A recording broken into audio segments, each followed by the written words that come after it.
नमस्कार प्रिय दर्शकों, महाभारत की रणभूमि में अर्जुन को भगवान श्री कृष्ण द्वारा दिया गया ज्ञान सर्वश्रेष्ठ ज्ञान माना गया है। इसमें भगवान श्री कृष्ण ने जीवनोपयोगी कई बातें बताई हैं, जिन्हें अगर व्यक्ति अपने जीवन में उतार लेता है तो उसके लिए सफलता प्राप्त करना बहुत ही आसान हो जाता है और जीवन में कभी धोखा नहीं खाओगे। दर्शकों, हम लोग बहुत सारा टाइम बिना काम के वीडियो देखने में वेस्ट करते हैं, लेकिन यही थोड़ा टाइम ऐसे वीडियो सुनने में दोगे तो अपने जीवन में कभी धोखा नहीं खाओगे, हमेशा सफलता के रास्ते पे ही जाओगे। तो इस वीडियो को ध्यान से और अंत तक जरूर सुने और सच्चे दिल से कमेंट में जय श्री कृष्ण जरूर लिखें। दर्शकों, किसी भी इंसान के आगे कभी भी अपनी कमजोरी का व्याख्यान न करें। मनुष्य को किसी भी व्यक्ति से ज्यादा लगाव नहीं रखना चाहिए, क्योंकि किसी भी रिश्ते में दोनों तरफ से बराबर का व्यवहार न हो तो धोखा मिलना तय होता है। किसी भी व्यक्ति के नजदीक जाने और उसे दोस्त बनाने से पहले यह जांच लेना चाहिए कि सामने वाला किसी लालच में तो आपके साथ दोस्ती नहीं कर रहा। अंत में ये मेरा व्यक्तिगत अनुभव रहा है कि दुनिया में किसी भी इंसान पर 100% भरोसा कभी नहीं करना चाहिए। समय के साथ हर व्यक्ति की पसंद और नापसंद बदल जाती है। किसी को भी आपसे प्यार करने के लिए मजबूर न करें, क्योंकि इस प्रकार का रिश्ता कभी सफल नहीं होता। छोटे छोटे क्षणों का आनंद लेने की कोशिश करें और खुद के द्वारा किए गए कार्य से खुद को खुश रखें। अगर खुश रहना है तो यह ध्यान रखें कि किसी को समझे बिना किसी से कोई उम्मीद ना करें, चाहे वह खुद क्यों ना हो। वही करें जो आपको पसंद है, लेकिन इससे पहले सोचें कि यह फायदेमंद है या नहीं। किसी भी व्यक्ति पर आसानी से भरोसा ना करें। किसी को समझना वास्तव जीवन में बहुत मुश्किल है। जो मनुष्य गीता की बातों को अपनाते हैं उनका जीवन संवर जाता है। इसका अनुसरण करने से व्यक्ति अंदर से मजबूत बनता है। गीता में लिखा है कि किसी को धोखा देना एक कर्ज की तरह है। श्रीमद् भागवत गीता में भगवान कृष्ण के उपदेशों का वर्णन है। गीता के ये उपदेश श्री कृष्ण ने महाभारत युद्ध के दौरान अर्जुन को दिए थे। गीता में दिए उपदेश आज भी उतने ही प्रासंगिक हैं और मनुष्य को जीवन जीने की सही राह दिखाते हैं। गीता की बातों को जीवन में अपनाने से व्यक्ति को खूब तरक्की मिलती है। श्रीमद् भागवत गीता की बातों को अपनाने से जीवन संवर जाता है। इन बातों का अनुसरण करने से व्यक्ति के अंदर से क्रोध और ईर्ष्या की भावना खत्म होती है। गीता में श्री कृष्ण ने बताया है कि किसी को धोखा देना क्यों एक कर्ज की तरह है। गीता में श्री कृष्ण कहते हैं कि किसी को धोखा देना एक कर्ज है जो आपको किसी और के हाथों एक ना एक दिन जरूर मिलेगा।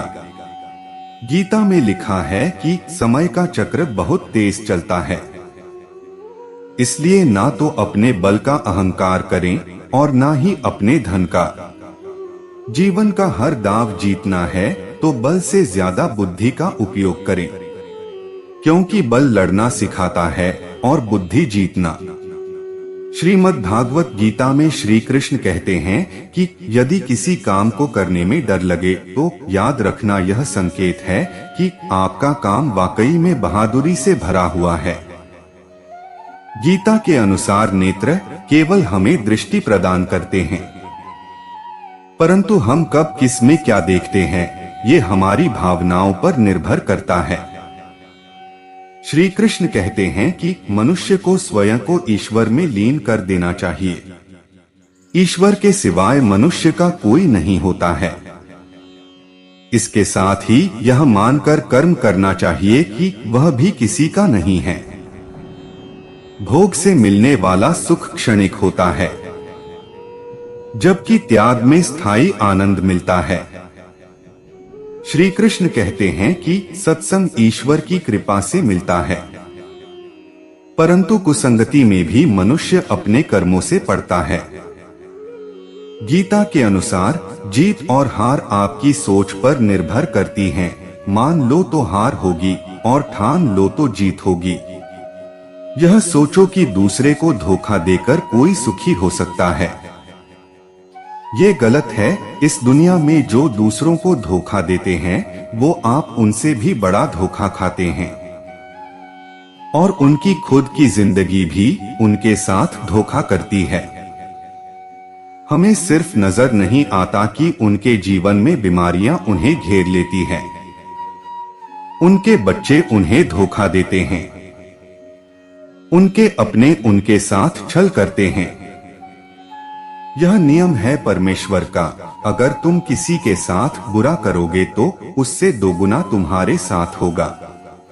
बस हर चीज का एक समय है।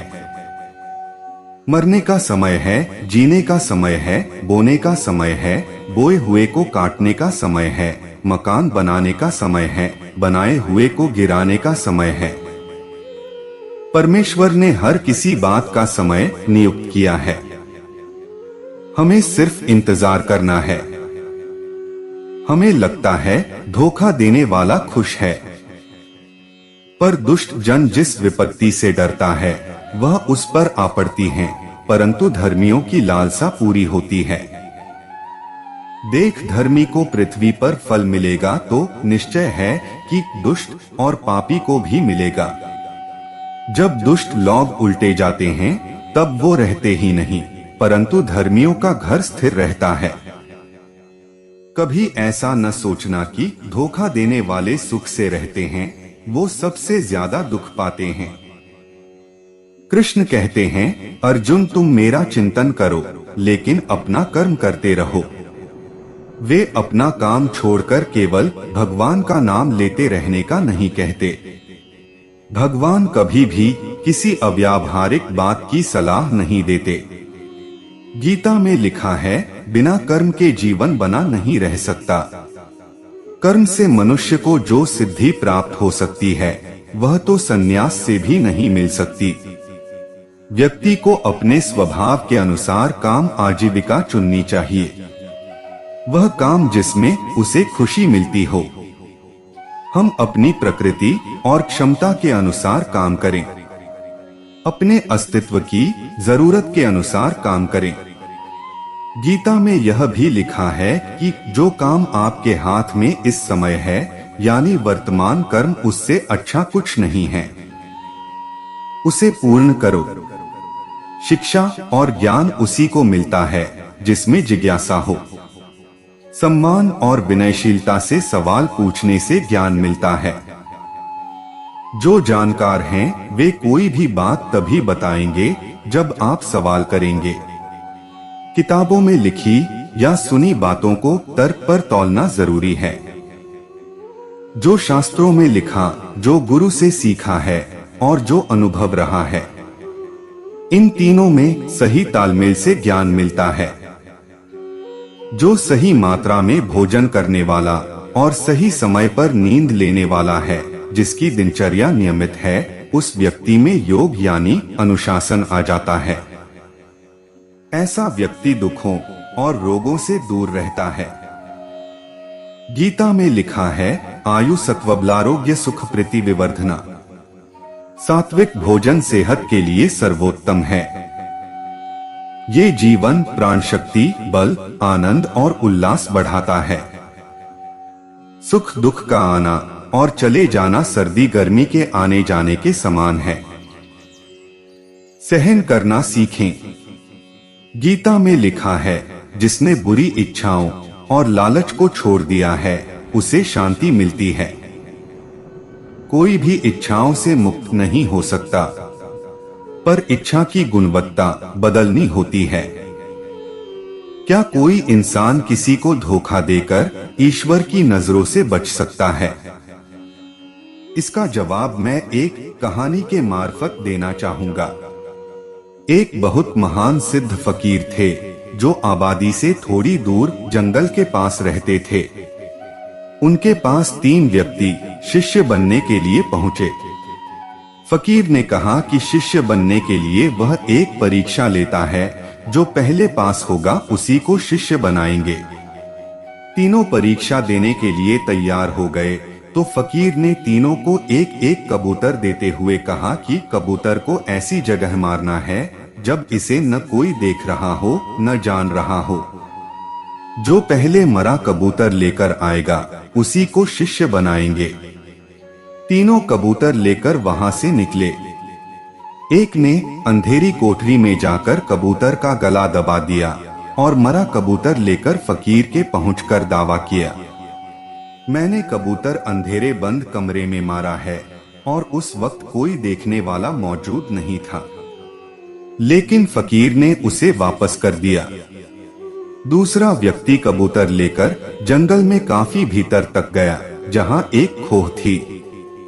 खोह में जब काफी अंधेरा था, उसने कबूतर गला दबा दिया, लेकिन उसे भी फकीर ने शिष्य नहीं बनाया। उधर तीसरा व्यक्ति रात तक इंतजार किया, फिर गहरे जंगल में एक खोह में घुस गया। उस वहां अंधेरा इतना था कि अपना ही हाथ दिखाई नहीं दे रहा था। उसने कबूतर की गर्दन पकड़ी और दबाने जा रहा था, तभी फकीर की शर्त याद आ गई। उसने कहा कि मैं तो जान ही रहा हूँ कि इसे मार रहा हूँ, और इस कबूतर को भी तो पता चल रहा कि मैं इसे मारने जा रहा। बहरहाल वह कबूतर लेकर महीनों भटका, लेकिन जब भी वह मारने की कोशिश करता तो उसे बोध होता कि मैं मार रहा हूँ, और अंत में फकीर के पास लौट आया और क्षमा मांगते हुए कहा कि आपकी शर्त के अनुसार मैं इस कबूतर को मारने में असफल रहा। उसने कबूतर वापस कर लौटने लगा तो फकीर ने कहा कि रुको, तुम ही शिष्य बनने के काबिल हो। यदि कोई कर्म आप करते हैं और आपको इसका बोध है कि आप उसके कर्ता हो, तो आप ईश्वर क्या अपनी ही नजर से नहीं बच पाएंगे। ईश्वर आपसे अलग नहीं है। धोखेबाज लोग कैसे होते हैं? जल्द दोस्ती करने वाले धोखेबाज लोग अक्सर दोस्ती, प्यार, फिक्र के नाम पर वह आपका विश्वास जीतते हैं और अपनी जरूरतों को पूरा करने के लिए आपका फायदा उठाते हैं। इस तरह के लोग जितनी परवाह और लगाव आपसे दिखाते हैं, उतनी करते नहीं। इन्हें सिर्फ खुद से प्यार होता है और अपने फायदे के लिए ये दूसरों से जुड़ते हैं। अच्छे दिखने वाले धोखेबाज ऐसे धोखेबाज लोग जिस व्यक्ति को इम्प्रेस करने में लगे होते हैं, उसकी तारीफ करने में कोई कसर नहीं छोड़ते हैं। ऐसे लोग स्वभाव में बेहद अच्छे लगते हैं, जो दूसरे व्यक्ति की परेशानियों को ध्यान से सुनते और उसका हल निकालने में उनकी मदद करते हैं। ऐसे लोग बेहद मददगार लगते हैं, लेकिन मौका मिलते ही अपना स्वार्थ पूरा करने से बाज नहीं आते हैं। खुद को बेचारा दिखाने वाले ये लोग हमेशा खुद को गरीब, टूटे दिल वाले व्यक्ति के रूप में दिखाते हैं, जिन्हें दूसरों से प्यार और हमदर्दी की जरूरत होती है। ऐसे लोग हमेशा अपनी परेशानियों के बारे में बात करते हैं, ताकि ऐसा करके वो लोगों की सहानुभूति को अपनी तरफ आकर्षित कर सकें। मौका तलाशने वाले कई बार धोखेबाज लोग किसी मौके की तलाश में रहते हैं जिसमें वह आपका फायदा उठा सकें। उनका आपसे अच्छा संबंध होता है, लेकिन जब आपको उनकी सबसे ज्यादा जरूरत होती है तो वह इस मौके पर आपका साथ छोड़ देते हैं। ऐसे प्रोफेशनल धोखेबाज भी होते हैं जो एक साथ दो लोगों के साथ अफेयर में हो सकते हैं या किसी रिलेशनशिप में पहले से होते हुए किसी मौके पर आपका फायदा उठाने का सोचते हैं। उन्हें आपकी भावनाओं की परवाह नहीं होती और न ही अपने काम पर पछतावा होता है। वह अपने किए गए कामों को छुपाने में माहिर होते हैं। गीता मनुष्य को धर्म, कर्म और प्रेम का पाठ पढ़ाती है। गीता का ज्ञान मानव जीवन के लिए बहुमूल्य है। गीता में श्री कृष्ण ने मनुष्य के बर्बाद होने के कुछ कारण बताए हैं। मनुष्य को जीवन जीने की सही राह दिखाते हैं। गीता जीवन में धर्म, कर्म और प्रेम का पाठ पढ़ाती है। गीता संपूर्ण जीवन दर्शन है और इसका अनुसरण करने वाला व्यक्ति जीवन में कभी निराश नहीं होता है। गीता में श्री कृष्ण ने मनुष्य के बर्बाद होने के 5 कारण बताए हैं। गीता में श्री कृष्ण कहते हैं, इंसान के बर्बाद होने के 5 कारण हैं: नींद, गुस्सा, डर, थकान और काम टालने की आदत।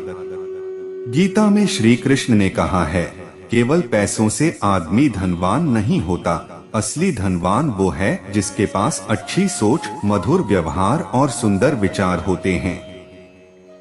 श्री कृष्ण का कहना है कि मनुष्य को किसी भी परिस्थिति में हौसला नहीं हारना चाहिए। जब तक आपकी सोच और विचार अच्छे नहीं हो जाते, तब तक आपके अच्छे दिन नहीं आते हैं। गीता में लिखा है कि ज्यादा खुश या फिर ज्यादा दुखी होने पर निर्णय नहीं लेना चाहिए, क्योंकि यह दोनों परिस्थितियां आपको सही निर्णय नहीं लेने देती हैं।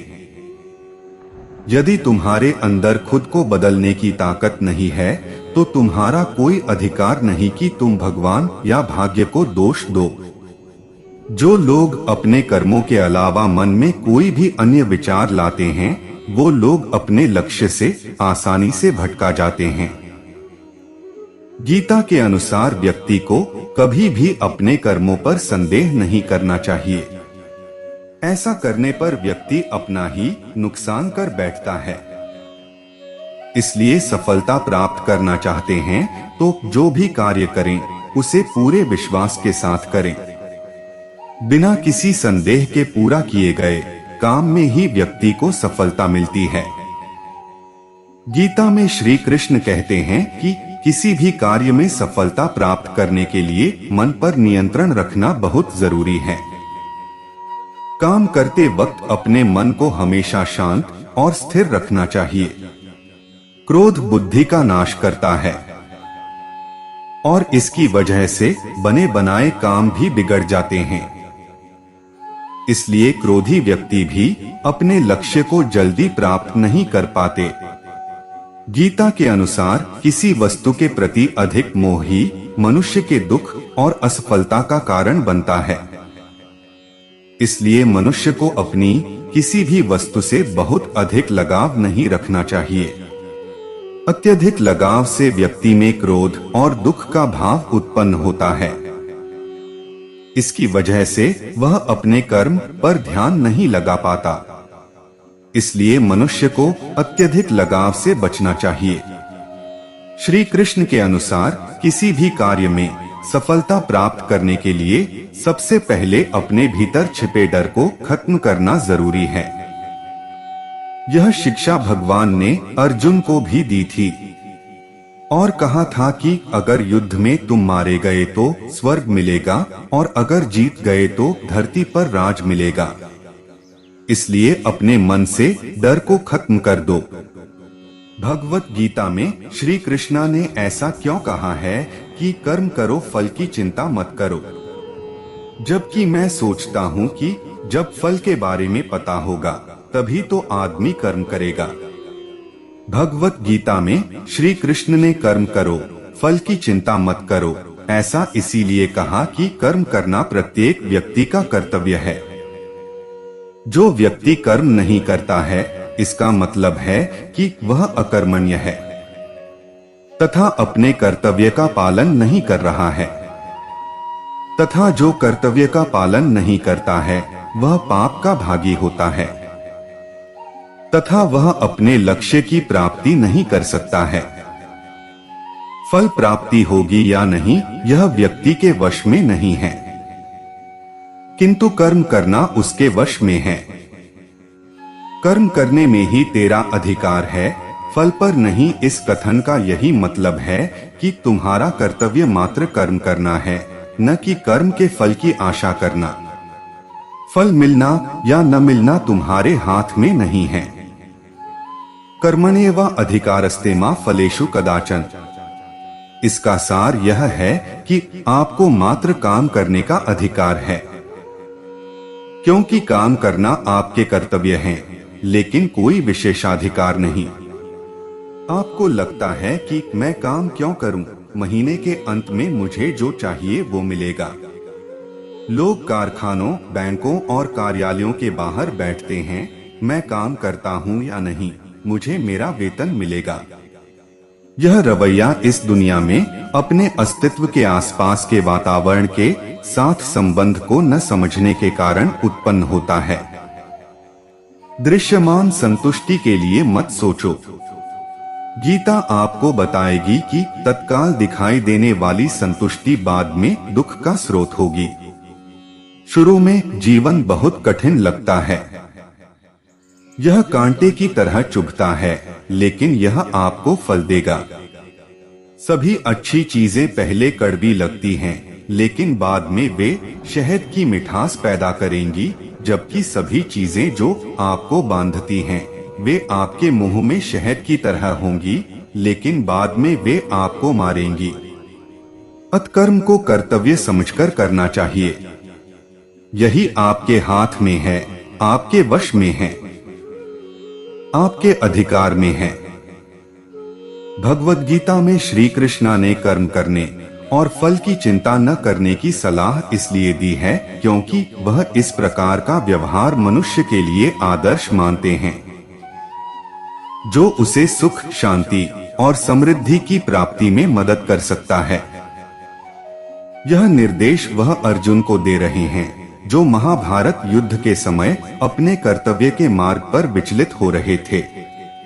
श्री कृष्ण कहते हैं कि हम मनुष्य तो कर्म करने में स्थिति संग्रहित कर सकते हैं, लेकिन कर्म के फल का हमारे वश में नहीं होना संभव होता है। उनका मतलब है कि हम केवल कर्म के लिए जिम्मेदार हैं, लेकिन फल को हमारे नियंत्रण में लाना हमारी संभावना से परे होता है। फल का नियंत्रण ईश्वर के हाथ में होता है और हमें उस पर अधिकार नहीं है। इस अध्याय का मुख्य संदेश है कि हमें अपने कर्मों के लिए उदासीनता बनाए रखनी चाहिए और अपेक्षा न करें कि हम कर्म करने से पहले फल को पूर्वज्ञान से जान लेंगे। श्री कृष्ण कहते हैं कि यदि हम केवल फल के लिए कर्म करने लगे तो हमें संघर्ष, चिंता और निराशा का सामना करना पड़ेगा। इसके साथ ही हमारी कर्म योग्यता भी प्रभावित हो सकती है, क्योंकि हम फल की चिंता में इतने लिप्त हो जाते हैं कि हमें सही कर्म करने की नीति बनाने की समर्था नहीं रहती। यहाँ ध्यान देने योग्य है कि भगवद गीता के माध्यम से श्री कृष्णा ब्रह्म विद्या, योग और धार्मिक जीवन की महत्वपूर्ण सिद्धांतों को बोध करवाते हैं। इसे समझने के लिए पूरी गीता को अध्ययन करना और उसके सारांश तथा तात्पर्य को समझना उचित होगा। श्री कृष्णा भगवद गीता में कर्म और फल के बीच एक संबंध बताते हुए कहते हैं कि हमें कर्म करना चाहिए, लेकिन फल की चिंता नहीं करनी चाहिए। यह इसलिए है क्योंकि हम अपनी कर्मफल के बारे में पूर्वानुमान लगा सकते हैं, लेकिन फल निश्चित नहीं होता है। इसलिए फल की चिंता करना निरर्थक है और उससे हमें अत्यधिक चिंता और तनाव का सामना करना पड़ता है। श्री कृष्ण इससे भी आगे जाकर कहते हैं कि कर्म करना हमारा कर्तव्य होता है, लेकिन हमें कर्मफल के बंधन से मुक्त होकर कर्म करना चाहिए।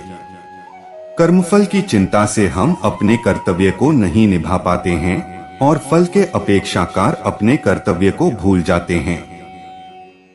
इसलिए श्री कृष्ण कहते हैं कि हमें अपने कर्म करने का लगभग संपूर्ण ध्यान देना चाहिए और फल की चिंता करनी नहीं चाहिए।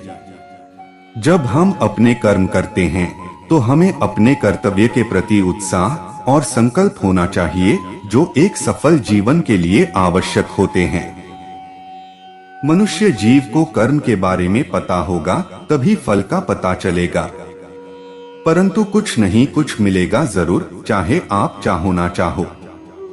कृष्ण यह सत्य जानते हैं, कर्म बनने से कोई रोक नहीं सकता।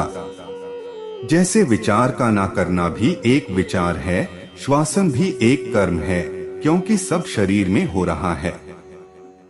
शरीर मिलना भी कर्म है, तत्व का अनुभव भी कर्म है, जो आपकी सहायता से हो रहा है।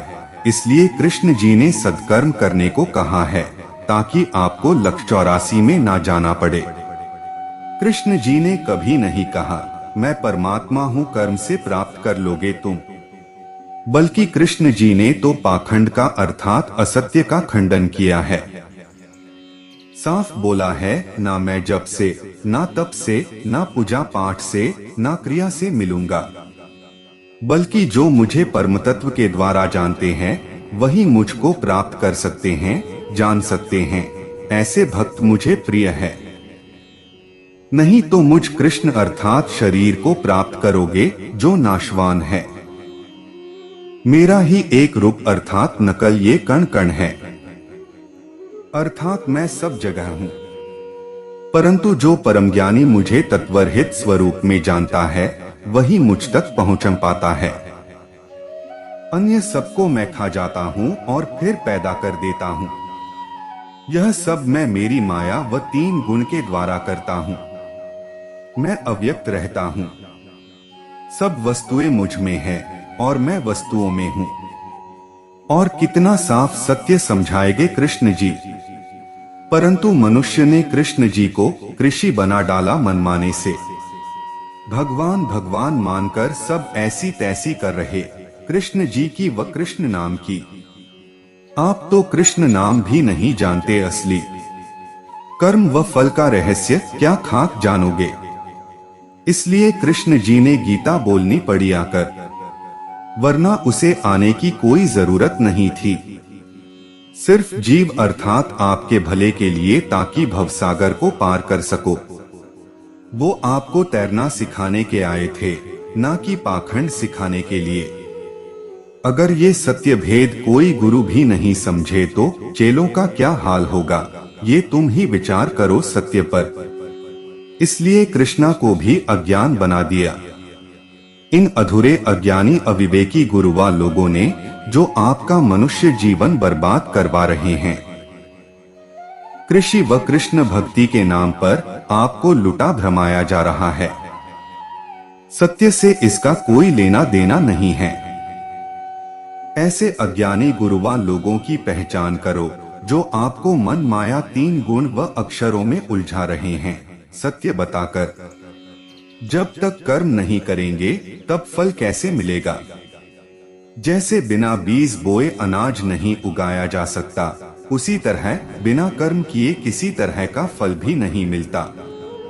जब हमें किसी से मिलना होता है हम उसके द्वार पर चलकर जाते हैं।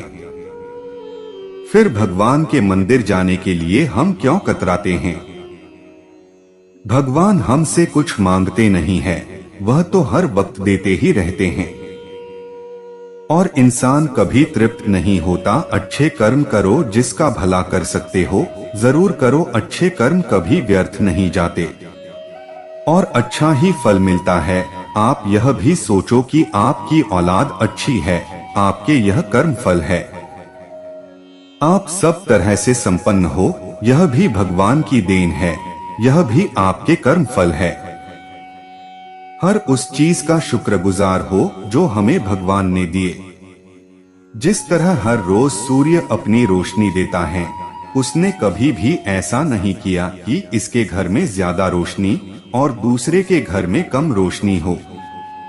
हमें भी यही सोच कर्म करने चाहिए, जिससे जो फल मिले हमारे बच्चों को हमारे परिवार के हित में हो।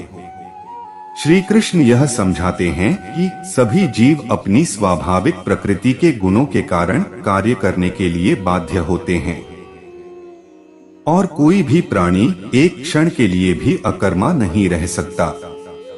वे जो वस्त्र धारण कर बाह्य रूप से वैराग्य प्रदर्शित करते हैं, लेकिन आंतरिक रूप से इंद्रिय विषयों के भोगों के प्रति आसक्ति रखते हैं, वे ढोंगी हैं।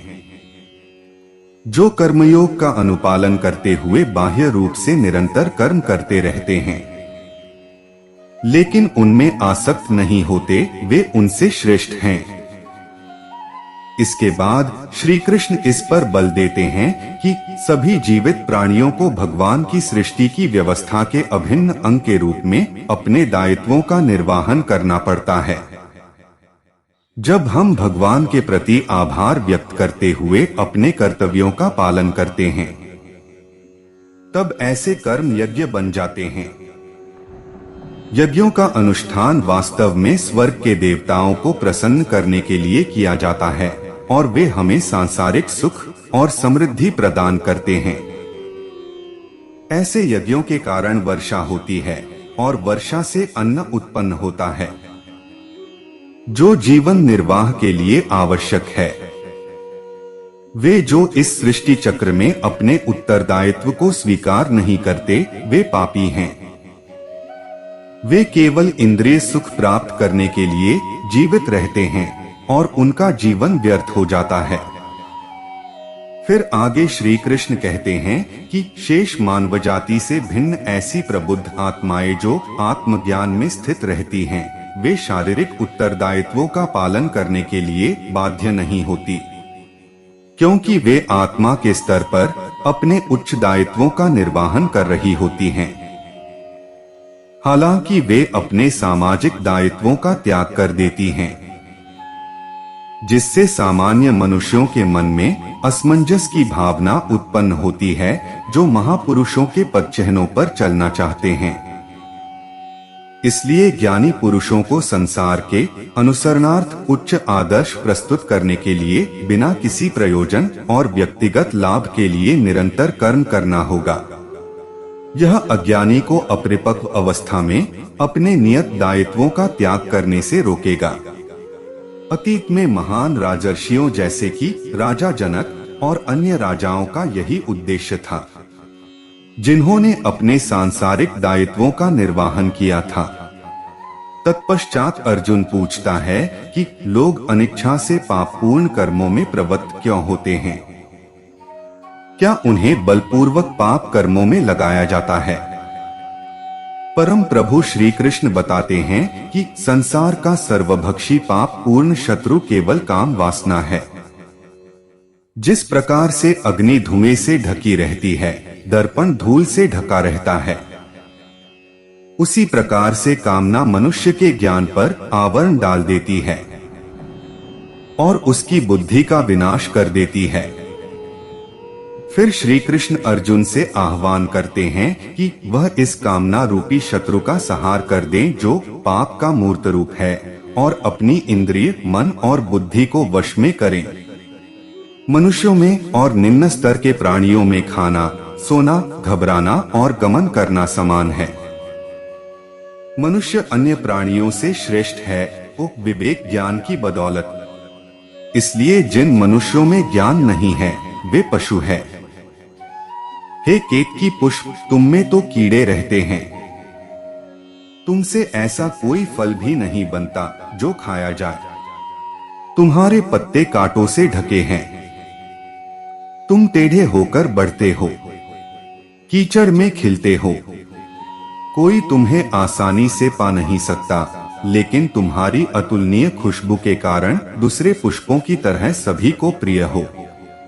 इसीलिए एक ही अच्छाई अनेक बुराइयों पर भारी पड़ती है। ऐसा यहाँ कौन है जिसमें दौलत पाने के बाद मस्ती नहीं आई? क्या कोई बेलगाम आदमी अपने संकटों पर रोक लगा पाया? इस दुनिया में किस आदमी को औरत ने कब्जे में नहीं किया? किसके ऊपर राजा की हरदम मेहरबानी रही? किसके ऊपर समय के प्रकोप नहीं हुए? किस भिखारी को यहाँ शोहरत मिली? किस आदमी ने दुष्ट के दुर्गुण पाकर सुख को प्राप्त किया? जो व्यक्ति गुणों से रहित है, लेकिन जिसकी लोग सराहना करते हैं, वह दुनिया में काबिल माना जा सकता है। लेकिन जो आदमी खुद की ही डींगे हाँकता है, वो अपने आप को दूसरे की नजरों में गिराता है, भले ही वह स्वर्ग का राजा इंद्र हो। मुझे वह दौलत नहीं चाहिए जिसके लिए कठोर यातना सहनी पड़े, या सदाचार का त्याग करना पड़े, या अपने शत्रु की चापलूसी करनी पड़े। जो अपनी दौलत, पकवान और औरतें भोग कर संतुष्ट नहीं हुए, ऐसे बहुत लोग पहले मर चुके हैं, अभी भी मर रहे हैं और भविष्य में भी मरेंगे। भोगों और कामनाओं का कभी अंत नहीं होता। घास का तिनका हल्का है, कपास उससे भी हल्का है। भिखारी तो अनंत गुना हल्का है। फिर हवा का झोंका उसे उड़ा के क्यों नहीं ले जाता, क्योंकि वह डरता है कहीं वह भीख न मांग ले। इस दुनिया में वह खजाना नहीं है जो आपको आपके सद्गुरु ने ज्ञान का एक अक्षर दिया उसके कर्जे से मुक्त कर सके।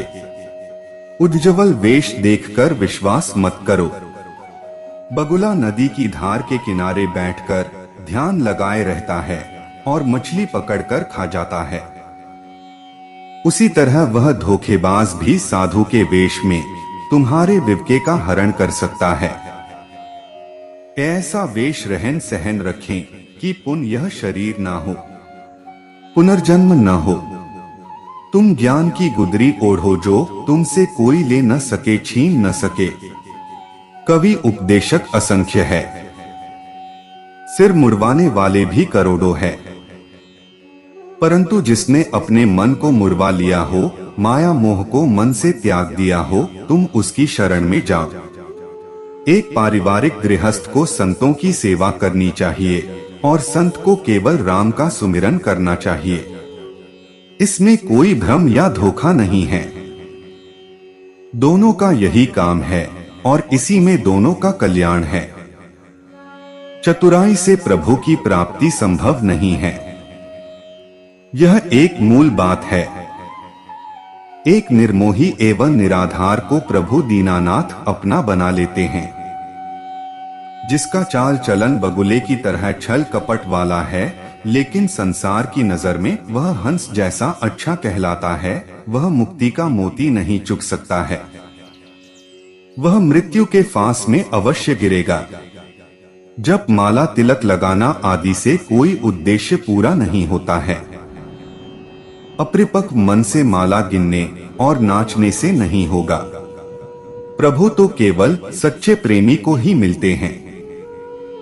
जैसी संत की इच्छाएं मिट चुकी है और जो गृहस्थ उदार मन का है, यदि इन दोनों में ये गुण नहीं है तो वे व्यर्थ है। वे इस संसार सागर को पार करने में असमर्थ रहते हैं। धन धान्य से युक्त व्यक्ति की तुलना उस छोटी सी चींटी से भी नहीं की जा सकती जिसमें ईश्वर का प्रेम भरा है। जुबान एक तेज धार वाले चाकू के समान भी हो सकती है, जो बिना खून बहाए किसी को भी मार सकती है। जो चिंता करता है वह दुखी है, जो चिंतन करता है वह सुखी है। हजारों शब्दों से बढ़कर केवल एक ऐसा शब्द जो शांति लाए वो श्रेष्ठ है। जीवन में सबसे खूबसूरत क्षण ऐसे क्षण होते हैं जब आप अपनी खुशी व्यक्त कर रहे होते हैं, न कि जब आप इसे चाह रहे होते हैं। जैसा मैं चाहूं वैसा ही हो जाए, जब तक यह इच्छा रहेगी तब तक शांति नहीं मिल सकती। जो व्यक्ति अपनी शर्म खो चुका है वह वास्तव में खोया हुआ है। बिना गुरु के कोई दूसरे किनारे पर नहीं जा सकता। सभी धर्म समान है। किसी धर्म की कट्टरता इसको भिन्न नहीं कर सकती। असफलता का मौसम सफलता के बीज बोने के लिए सबसे अच्छा मौसम होता है। बोलने के लिए शब्द मुफ्त में मिलते हैं, लेकिन आप जैसा प्रयोग करेंगे उसकी वैसी ही कीमत चुकानी पड़ेगी। ईश्वर सरल है, बाकी सब कुछ जटिल है। जिसके पास जितना कम ज्ञान होगा वो अपने ज्ञान के प्रति उतना ही जिद्दी होगा। जो धन दूसरों की भलाई करने में मदद न कर सके तो ऐसे धन का कोई मूल्य नहीं। ऐसा धन सिर्फ बुराई का ढेर है और इससे जितना जल्दी छुटकारा मिल जाए उतना बेहतर है। ईश्वर भक्ति में अमीर गरीब का कोई महत्व नहीं है। जो व्यक्ति पवित्र और साहसी है वो कुछ भी कर सकता है। कहा जाता है कि धर्म के बिना इंसान लगाम के बिना घोड़े की तरह है। हर आत्मा परमात्मा की ही अंश है और हर आत्मा का अंतिम लक्ष्य परमात्मा में मिल जाना है। आपको अपने अंदर वो जगह खोजनी होगी जहां कुछ भी असंभव नहीं। अगर खुद से बहस करोगे तो सारे सवालों के जवाब मिल जाएंगे। यदि दूसरों से बहस करोगे तो नए सवाल खड़े हो जाएंगे।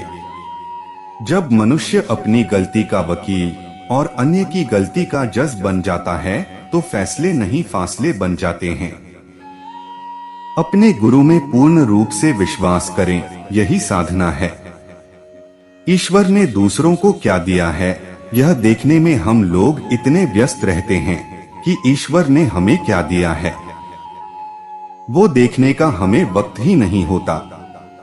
दीन दुखियों की मदद करने से बदले में कुछ शायद नहीं मिलता, मिलती है तो उनके दिल से निकली दुआएं। उन दुआओं का कोई रंग नहीं होता, लेकिन जब ये रंग लाती है तो जिंदगी रंगों से भर जाती है। इसलिए परोपकार करे। जो व्यक्ति शरीर से स्वस्थ नहीं होता पर मन से कभी हार नहीं मानता, दुनिया की कोई ताकत उसे हरा नहीं सकती। बुरे कर्मों का चक्र कैसे तोड़ें? क्यों ध्यान देना चाहिए आपको अपने कर्मों पर? कर्म का एक यूनिवर्सल सिद्धांत है कि आप जो करते हैं वो लौटकर आपके पास जरूर आता है। यानी जो कर्म आप कर रहे हैं वो कभी निष्फल नहीं होता। उसका परिणाम आपको देर सवेर भले भुगतना पड़ जाए पर वो लौटकर आपके पास जरूर आता है। अगर आप दुखी हैं तो उस दुख का कारण कोई और नहीं बल्कि आप खुद हैं। कई बार तो आपके दुखों को पिछले जन्म के कर्मों से भी जोड़ा जाता है। पिछले कई जन्म के आपके अच्छे और बुरे कर्म जमा हो रहे हैं जिन्हें संचित कर्म कहा जाता है, और उन्हीं में से थोड़ा थोड़ा कर्म आपको अगले हर जन्म में चुकाना पड़ता है। क्यों ध्यान देना चाहिए आपको अपने कर्मों पर? आप केवल अपने अच्छे कर्मों से ही इस चक्र को रोक सकते हैं और कुछ जन्मों बाद इस संचित कर्म से मुक्त होकर मोक्ष प्राप्त कर सकते हैं। लेकिन अगर आप हर जन्म में बुरे कर्म भी करते जाएंगे तो ये कर्मों की गठरी घटने की बजाय बढ़ती ही जाएगी और न तो आपके दुखों का अंत होगा और न ही जन्मों के चक्र का। दुख आपके कर्मों का फल है। यह तभी दूर हो सकता है जब मन को अशुभ प्रभावों से बचाया जाए। अशुभ कर्म करने वाले व्यक्ति को फल भोग के लिए जन्म लेना ही होगा। तरीके जिससे अच्छे कर्म का आप हिस्सा बन जाते हैं। कर्म सिद्धांत में जन्म लेना अपने आप में महान कष्ट है, क्योंकि जन्म का संबंध मृत्यु से है। मृत्यु सबसे डरावना कष्ट माना गया है। इसलिए यदि इस कष्ट से छुटकारा पाना है तो जन्म की परंपरा को समाप्त करना होगा। कई लोग अपनी आत्मा को इस जन्म के चक्र से बचाना भी चाहते हैं। वे ये तो समझते हैं कि अच्छे कर्म बुरे कर्मों के प्रभाव को कम कर देते हैं, जिससे वर्तमान जीवन में मिलने वाला दुख खत्म हो जाता है। लेकिन वो इसके प्रति ज्यादा सचेत नहीं रहते। शुभ कर्म करना हमेशा शुभ सोचने से ही हो सकता है। कष्ट के बचने का यही एक उपाय है। इसलिए ये आवश्यक है कि आप अच्छे कर्म करना अपनी दैनिक आदत बनाएं ताकि गलती होने की गुंजाइश कम से कम हो। तो चलिए जानते हैं कुछ तरीके जिससे अच्छे कर्म का आप हिस्सा बन जाते हैं। अपने जीवन को एक सकारात्मक उद्देश्य दें। हर व्यक्ति को कहीं न कहीं पता होता है कि उन्हें जीवन में आगे कैसे बढ़ना है और उसके लिए कौन से तरीके इस्तेमाल करने हैं। कुछ लोग गलत तरीके से अपनी जिंदगी को आगे बढ़ाने की कोशिश करते हैं और कुछ लोग क्षणिक दुख से बचने के लिए गलत तरीका इस्तेमाल कर लेते हैं। अगर आप में नैतिकता की कमी है तो इसका परिणाम अक्सर आपके आसपास के लोगों को भुगतना पड़ता है और उन्हें मिली तकलीफ आपके कर्मों में जुड़ जाती है। इसलिए कोशिश करें कि जीवन में हमेशा सही मकसद के लिए आगे बढ़ें, जिससे आपके साथ साथ समाज का भी कल्याण हो। चेतना या जागरूकता के साथ कोई काम करें। कर्म में आपके इरादे को बहुत महत्ता दी गई है। वेदों में कहा गया है कि सचेत होकर किए गए कार्य कहीं अधिक गंभीर होते हैं बजाय बिना सोचे समझे किए गए कार्य के। अगर आप अनजाने में गैर इरादतन कोई बुरा काम कर देते हैं तो शायद आप उसके बुरे दुष्प्रभाव से बच सकते हैं। लेकिन अगर आपने सोच समझकर कुछ गलत किया है तो उसका परिणाम आपको भुगतना पड़ सकता है। उदाहरण के तौर पर छोटे बच्चे नए कर्म की रचना नहीं करते हैं क्योंकि वे सही और गलत का अंतर करने में अक्षम होते हैं। इसलिए अगर किसी चीज की आपको जानकारी नहीं है तो पहले उसके प्रति जागरूक हों, उसका विश्लेषण करें और फिर उसे करने का फैसला लें। अच्छी भावनाओं को प्रबल बनाएं। कई बार आपका मन जब आहत होता है या भावनाएं नकारात्मक हो जाती हैं, तो आप सोचने समझने की क्षमता खो देते हैं और इसका प्रभाव आपके कर्म और उससे मिलने वाले फल पर पड़ता है। इसलिए ये जरूरी है कि आप अच्छी भावनाओं को प्रबल बनाएं, जैसे कि दया करना, दूसरों की मदद करना, दूसरों का दुख बांटना, सहिष्णु बनना, आस्थावान बनना, परोपकारी होना आदि। खुद की गलतियों की जिम्मेदारी लें और दूसरों से अच्छे से पेश आएं। जब आप कुछ गलत करते हैं तो अक्सर दुनिया को या अपनी भावनाओं को इसका दोष देते हैं। जैसे कि आपने किसी पर चिल्ला दिया और आप फिर यह कहकर बच जाते हैं कि मुझे गुस्सा बहुत आता है इसलिए मैंने ऐसा कर दिया। मैं ऐसा दिल से नहीं करना चाहता था या चाहती थी। वह दोष देकर आप खुद को मुक्त तो कर लेते हैं, लेकिन इससे आप अपनी गलती को समझ नहीं पाते हैं। कई बार आपकी ऐसी हरकत सामने वाले को भी दुखी कर देती है। इसलिए ये जरूरी है कि आप अपनी कमजोरियों और भावनाओं पर काम करें। इसके लिए अध्यात्म में कई रास्ते बताए गए हैं जो आपकी मदद कर सकते हैं। आस्थावान बनना अच्छे कर्मों को करने के लिए जरूरी है कि आप कर्मों के परिणामों में यकीन रखें। आपको खुद को ये बार बार याद दिलाना है कि आप इस दुनिया में किस मकसद से आए हैं। आपको खुद को उस सर्वोच्च शक्ति को सौंप देना होगा ताकि वो लालच जो आपके मन में इस भौतिक दुनिया को लेकर है वो खत्म हो जाए। उसके लिए आपको मंदिर मस्जिद की ठोकरें खाने की जरूरत नहीं, बल्कि आपको बस अपनी आत्मा को शुद्ध करना है। पाप और पुण्य हमारे वेदों में कर्मों की प्रधानता पर इसलिए जोर दिया गया है ताकि आप एक संतुलित जीवन व्यतीत करें और जन्मों के चक्र से बच सकें। अगर आप पाप पुण्य को ध्यान में रखकर कर्म करेंगे तो शायद आपके लिए ये जीवन काटना कठिन हो जाए, क्योंकि पाप और पुण्य की सही समीक्षा किसी को पता नहीं। किसी को नहीं पता कि कौन सा कर्म आपको पाप का भागीदार बनाता है और कौन सा नहीं। इसलिए आपको केवल ये सोचकर कर्म करते जाना है कि कैसे आप अपने साथ साथ दूसरों के जीवन का भी कल्याण कर सकें। आप इस बारे में क्या सोचते हैं, हमें कमेंट करके जरूर बताएं। प्रिय दर्शकों, उम्मीद करता हूं कि आपको वीडियो पसंद आया होगा और आप हमारे चैनल पर नए हो तो वीडियो को लाइक और चैनल को सब्सक्राइब जरूर करें। आपके एक लाइक से ही हमें प्रेरणा मिलती है और हम मोटिवेट होते हैं। धन्यवाद।